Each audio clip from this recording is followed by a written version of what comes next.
നമസ്കാരം. ഓട്ടത്തിനിടയിൽ school bus കത്തി നശിച്ചു. കണ്ണനല്ലൂരിന് സമീപം പാലമുക്കിലാണ് സംഭവം നടന്നത്. നാന്തിരിക്കൽ ട്രിനിറ്റി ലൈസിയം സ്കൂളിലെ ബസ്സാണ് കണ്ണൂരിലേക്ക് പോകുന്ന വഴി കത്തിയത്. കണ്ണൂരിലേക്ക് പോയ ബസ്സിൽ കുട്ടികളെയും കൊണ്ട് പോകുന്ന വഴിയാണ് സംഭവം. എന്നാൽ ഈ സമയത്ത് ബസ്സിനകത്ത് 2 കുട്ടികളുണ്ടായിരുന്നുള്ളൂ. എന്തായാലും വണ്ടിയിൽ പുക വരുന്നത് കണ്ട ഉടനെ തന്നെ കുട്ടികളെ പുറത്തിറക്കുകയുണ്ടായത്. എന്തായാലും അപകടങ്ങളൊന്നും ഉണ്ടായില്ല. കടപ്പാക്കടയിൽ നിന്നുള്ള ഫയർഫോഴ്സ് യൂണിറ്റൊക്കെ സ്ഥലത്തെത്തി തീ അണയ്ക്കാനുണ്ടായത്. എന്തായാലും വലിയൊരു അപകടമാണ് ഒഴിവായത്.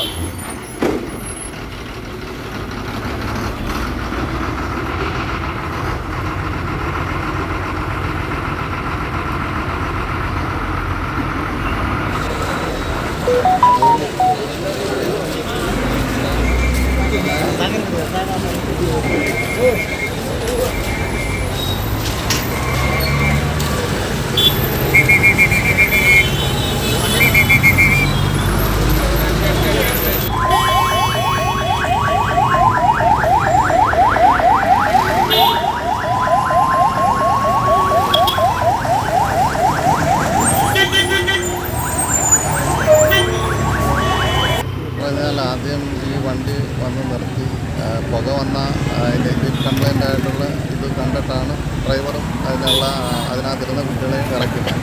കൂടുതൽ കുട്ടികൾ 2 കുട്ടികളാണ് തോന്നുന്നത്.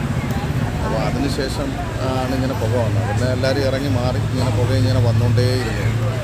അങ്ങനെ പിന്നെ വന്നപ്പോഴും എന്തായാലും ഡീസൽ ടാങ്ക് കത്തുന്ന എന്തായാലും എയർപോർട്ട്സ് വന്നു കാണിക്കുന്നതുകൊണ്ട് വലിയ ആപത്തിൽ നിന്നും രക്ഷിക്കാൻ പറ്റിയ അല്ലെങ്കിൽ കുറച്ച് വലിയ ഒരു രൂപത്തിലേക്ക് ആയേനെ. എന്തായാലും ഭാഗ്യം കൊണ്ട് എല്ലാവരും സഹകരിച്ച് ഫയർഫോഴ്സും പോലീസും എല്ലാവരും സഹകരിക്കുന്നുണ്ടായിരുന്നു. ആ ഒരു വലിയൊരു അപകടഘട്ടത്തിൽ നിന്ന് ഈ ഏരിയയെ തന്നെ രക്ഷപ്പെട്ടു എന്നാണ് പറയുന്നത്. ടാങ്ക് കെട്ടിയാൽ